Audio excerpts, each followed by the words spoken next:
우리에게 우울이나 어떤 고통 같은 것들은 사실 누구라도 그것을 겪고 싶지 않을 것이고 또 겪는 과정 중에 너무나 힘들지만 그것을 겪어내고 나면 우리는 더 깊어지고 더 맑아진 자기 자신의 영혼에 대면하게 됩니다. 그 점에 대해서 크리스티앙 보뱅은 잘 알고 있었던 것 같고요. 그러한 자신의 경험 속에서 나왔었던 것을 이처럼 아름다운 문장을 통해서 우리 독자들에게 나눠주고 있는 것 같습니다. 안녕하세요. 이 교수의 책과 사람 크리에이터 서울대학교 인류학과 이현정 교수입니다. 오늘은 여러분들의 마음에 만일 너무 건조하고 팍팍하다면 어떤 물기를 촉촉하게 적셔줄 수 있는, 그리고 만일 너무나 어둡다면 꼬마전구처럼 아주 작은 빛이 남아 마음을 열어줄 수 있는 그런 책을 가져와 봤습니다. 바로 프랑스의 에세이스트이자 시인인 크리스티앙 보뱅의 작품인데요. 제목은 환희의 인간입니다. 이 책은 글이 너무나 아름답고 또 우리의 마음을 어떤 청량하게 해주는 그러한 성격을 가지고 있어서 오늘은 여러분들께 제가 정말 감동받았던 몇 구절들, 그 부분을 좀 뭉텅뭉텅이 소개해 드리면서 이야기를 나눠볼까 합니다. 먼저 서문에 나와 있는 이야기인데요. 제가 읽어보도록 할게요. 당신만 괜찮으시다면 파랑에 대한 이야기로 시작해볼까 합니다. 4월의 신선한 아침에 맞이하는 그 푸르른 말입니다. 벨벳의 부드러움과 눈물의 반짝임이 담겨있는 푸르름이지요. 당신에게 이 푸르름만이 가득 담긴 편지를 쓰고 싶습니다. 편지는 앙베르나 로테르담의 보석마을에서 다이아몬드를 고이 감쌀 때 쓰는 종이를 떠올리게 할 거예요. 결혼한 신랑의 셔츠처럼 새하얀 그 종이에는 투명한 소금 결정, 동화 속 아이의 운명을 결정짓는 하얀 조약돌, 갓난 아이의 눈물 같은 다이아몬드가 담겨 있지요. 이러한 글로 보뱅은 서문을 시작합니다. 다이아몬드를 감싸는 아주 소중한 그 종이와 같은 그런 표현들, 그리고 동화 속 아이의 운명을 결정짓는 하얀 조약돌, 이러한 표현만 보더라도 보뱅이 얼마나 그 표현에 섬세하고 또 아름다운 그러한 감각을 지니고 있는 사람인지를 우리가 알 수 있습니다. 크리스티앙 보뱅은 제가 아까 말씀드렸지만 프랑스의 대표적인 에세이스트이자 시인인데요. 제가 알기로는 보뱅의 어떤 팬층이 두텁다고 알고 있어요. 그러니까 이분의 글을 한번 읽었었던 사람은 그 아름다움에 현혹되지 않을 수가 없고요. 이 책 안에 있는 날개에 적힌 바에 따르면 찾아볼 수 없는 독특하고 맑은 문체로 프랑스의 문단, 언론, 독자를 모두에게 찬사를 받으며 사랑받는 작가라고 나와 있습니다. 1951년에 프랑스 부르고뉴 지방에서 태어나셨고요. 그곳에서 평생 글쓰기를 하셨는데 이분은 다른 사람들하고 교류를 한다거나 만나는 일을 그렇게 좋아했던 분은 아니라고 해요. 오히려 혼자 고독하게 자신의 공간 속에서 생각과 글쓰기와 그리고 온몸의 감각들을 열어놓으면서 주변 자연의 어떤 느낌들을 표현하거나 그랬었던 분인 것 같습니다. 서문에 나온 글 중에서 아까 파랑에 관한 이야기에 이어서 또 다른 푸르름에 대한 이야기를 제가 소개시켜 드리도록 할게요. 나는 페이지마다 하늘의 푸르름이 스며든 책만을 좋아합니다.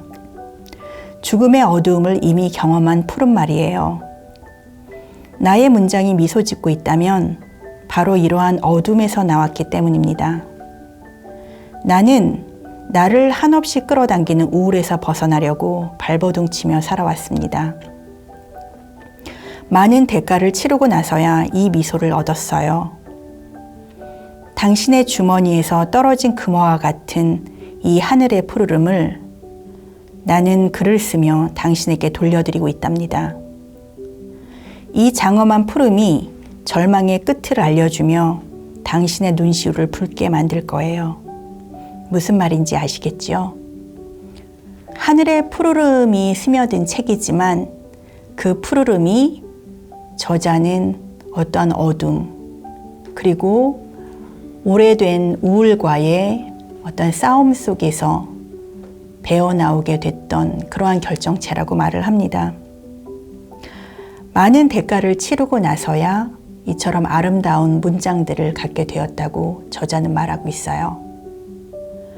우리에게 우울이나 어떤 고통 같은 것들은 사실 누구라도 그것을 겪고 싶지 않을 것이고 또 겪는 과정 중에 너무나 힘들지만 그것을 겪어내고 나면 우리는 더 깊어지고 더 맑아진 그런 자기 자신의 영혼에 대면하게 됩니다. 그 점에 대해서 크리스티앙 보뱅은 잘 알고 있었던 것 같고요. 그러한 자신의 경험 속에서 나왔었던 것을 이처럼 아름다운 문장을 통해서 우리 독자들에게 나눠주고 있는 것 같습니다. 이 책은 에세이예요. 그래서 짧게 저자가 느꼈었던 일들, 그리고 저자가 또 파스칼이라든지 아니면은 또 글렌 굴드와 같은 피아니스트라든지 여러 사람에게 느꼈었던 것을 또 쓰고 있습니다. 저는 그 중에서 글렌 굴드라는 캐나다의 피아니스트죠. 이분에 대한 이야기를 쓴 부분에 좀 흥미를 느꼈는데요. 어떤 일이 일어났을 때 그 일이 실제로 일어나는 것은 결코 그 순간이 아니다. 죽음, 사랑, 아름다움, 이 모든 것들이 은총과 우연에 의해 불시에 나타날 때 그것은 결코 그 순간에 일어난 것이 아니다. 그 순간엔 아무런 일도 일어나지 않았다. 단지 시간만이 있을 뿐이다. 그러니 아주 일찍 시작됐다는 걸 아는 것만으로도 충분하다. 아주 일찍 그의 삶의 죽음이 찾아왔다는 것을, 아주 일찍 그의 삶의 죽음이 찾아왔다는 것. 실제로 글렌 굴드는 그렇게 오래 산 사람이 아니었어요.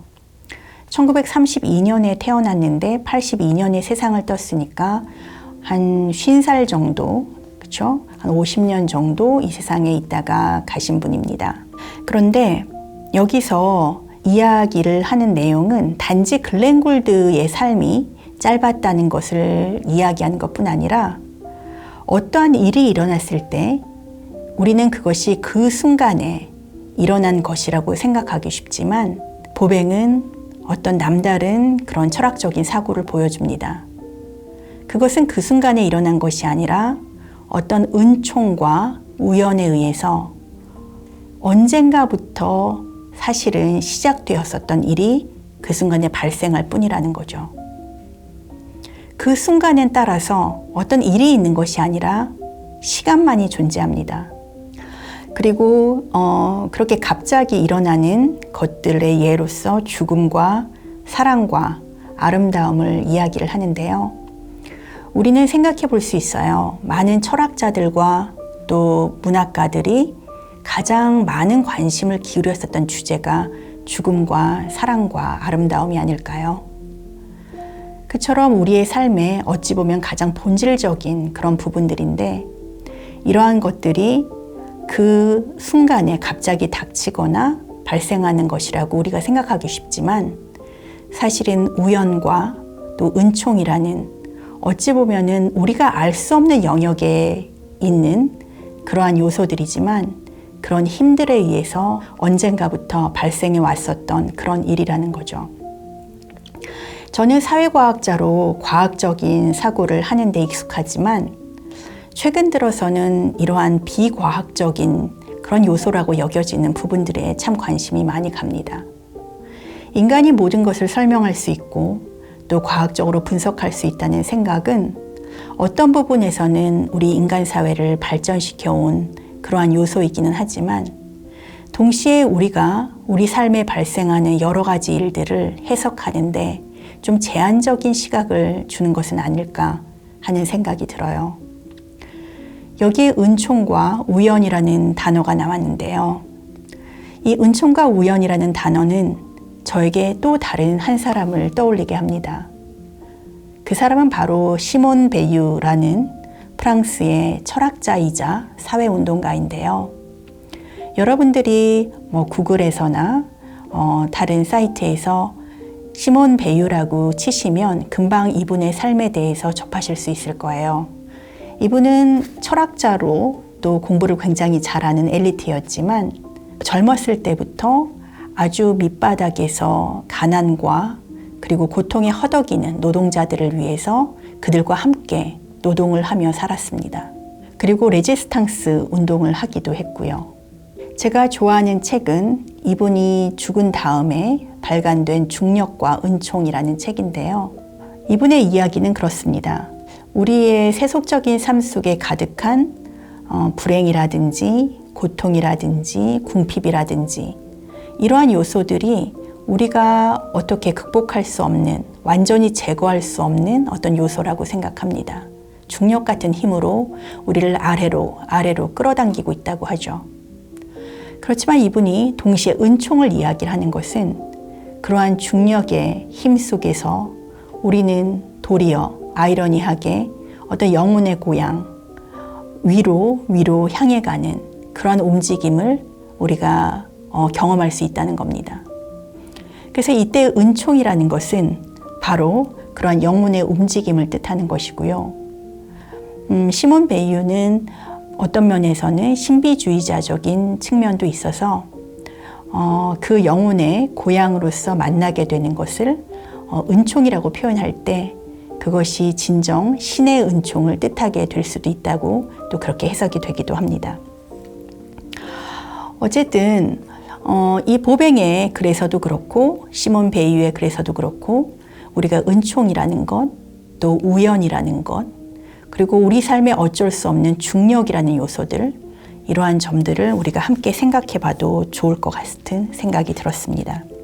그리고 또 책을 좀 한참 넘어가다 보면 또 아름다운 그리움과 사랑의 문장이 나옵니다. 제가 한번 읽어보겠습니다.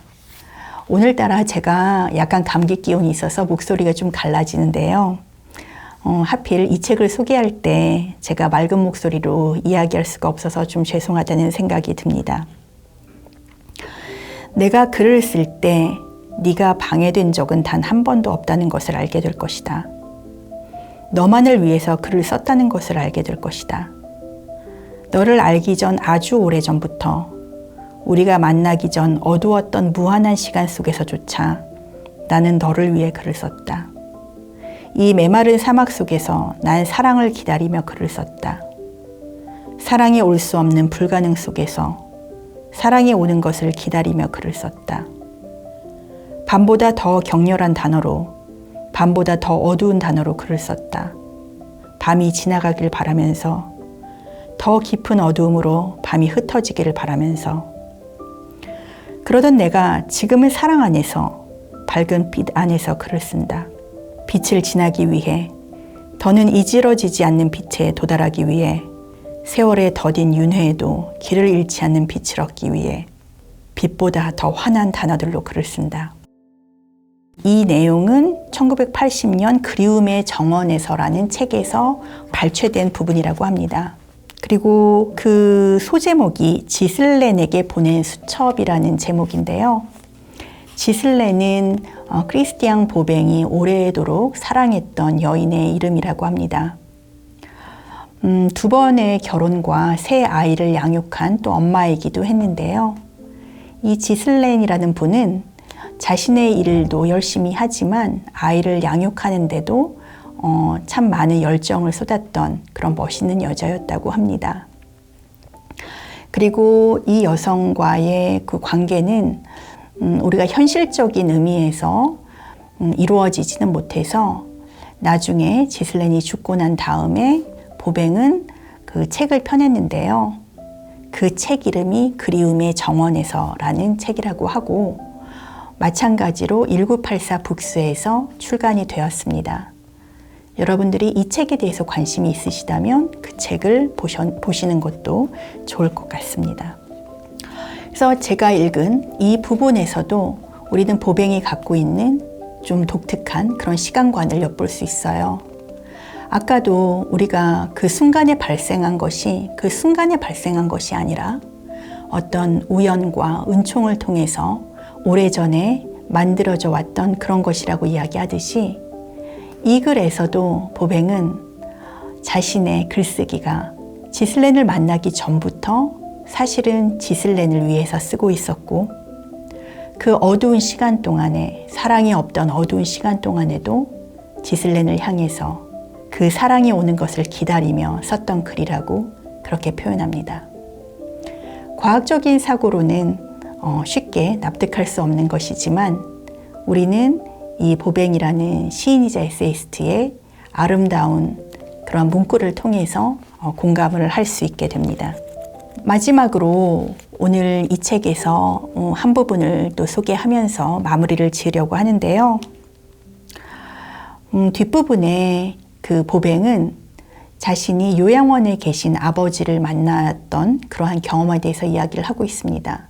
아버지는 이제 나이가 많이 드시고 또 인지증, 소위 말하는 이제 치매죠. 그러니까 알츠하이머 장애가 있으셔서 그 요양원에 이제 계시는데, 그 요양원에 계신 아버지를 만나면서 이제 느꼈던 점을 보뱅은 적고 있습니다. 사람들은 그들이 우리를 알아보지 못한다고 말하지만 나는 그 말을 믿지 않는다. 알아본다는 것은 사랑한다는 것이고, 사랑한다는 것은 말로 표현할 수 없는 원초적인 것이다. 비록 아버지는 나에 대한 기억을 모두 잃었음에도 내가 누군지 여전히 알고 계셨고 나는 그것을 느끼고 있었다. 우리가 직접 경험하고 느끼는 것들은 과학이 우리에게 말하는 모든 것들보다 훨씬 커다랗다. 내 이름을 기억하지 못하는 아버지는 질문들에 교묘히 돌려 답했다. 내가 누군지 물으면 우리가 잊지 않은 녀석이라 하셨고, 어머니에게는 최고로 훌륭한 사람이라고 대답했다. 쉽게 기억을 잊는 이 사람들은 중요한 것은 절대 잊지 않는다. 그것이 우리와 다른 점이다. 오늘날 우리 사회뿐 아니라 많은 선진국 사회에서 고령화는 사회적으로 중요한 이슈가 되고 있습니다. 그것은 어떤 복지의 측면이라든지 사회적인 혹은 경제적인 또는 정치적인 이슈가 되기도 하지만요. 우리가 또 일상적으로 우리 주변의 사람들과 어떻게 만나가야 되는지 하는 관계의 문제를 근본적으로 질문하고 있기도 합니다. 우리는 어떻게 기억이 조금씩 잃어가는 사람들을 만날 수 있을까요? 그들을 단지 기억을 제대로 하지 못하는 어떤 환자다, 이렇게 보고 대우하는 게 맞을까요? 보뱅은 말합니다. 아버지는 기억력은 잃었을지 모르지만 어찌 보면 기억력을 생생하게 가지고 있는 사람보다 더 중요한 것은 잊지 않은 분이다. 그것은 사랑하는 마음이고 또 상대방을 귀하게 여기는 마음이겠죠.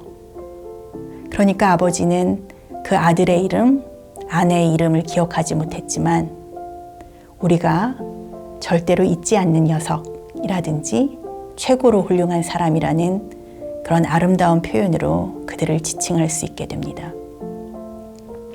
물론 알츠하이머라는 이 질병은 우리가 낭만화할 필요도 없고 또 직접 그 주변에서 돌봄을 제공하는 분들은 많은 어려움을 겪고 있습니다. 저도 알츠하이머성 치매 환자분들을 연구를 진행한 적도 있었는데요. 주변 분들이 정말 많은 어려움을 겪고 있었고 또 본인들도 또 나름의 어떤 변화 속에서 두려움을 경험하는 분들도 계셨습니다. 그렇지만 만일 우리가 이처럼 점점 고령화가 되어가는 사회에서 기억을 잃어가는 문제에 직면할 수밖에 없다면 우리가 그 문제에 대해서 어떻게 대응해 나갈지, 우리의 그들과의 관계는 어떻게 되어야 할지 좀 생각해 보는 것도 필요할 것 같습니다. 오늘은 정말 아름다운 문장과 그리고 청량한 어떤 사유를 담고 있는 크리스티앙 보뱅의 환희의 인간이라는 책을 소개해 드렸습니다. 여러분들의 마음이 적적하거나 암울하거나 혹은 너무 건조하다면 한번 이 책을 빌려서 혹은 구매해서 읽어보시기를 권해요. 그러면 조금은 촉촉해지고 조금은 밝아지는 기분을 느끼실 겁니다. 오늘은 여기까지 하도록 하겠습니다. 여러분들 오늘 영상이 좋으셨다면 구독, 좋아요, 알림 설정 부탁드리고요. 그리고 예전에 말씀드렸지만 여러분들의 이야기를 또 함께 나누고자 합니다. 하시고 싶은 이야기가 있으면 지금 여기 올라오죠?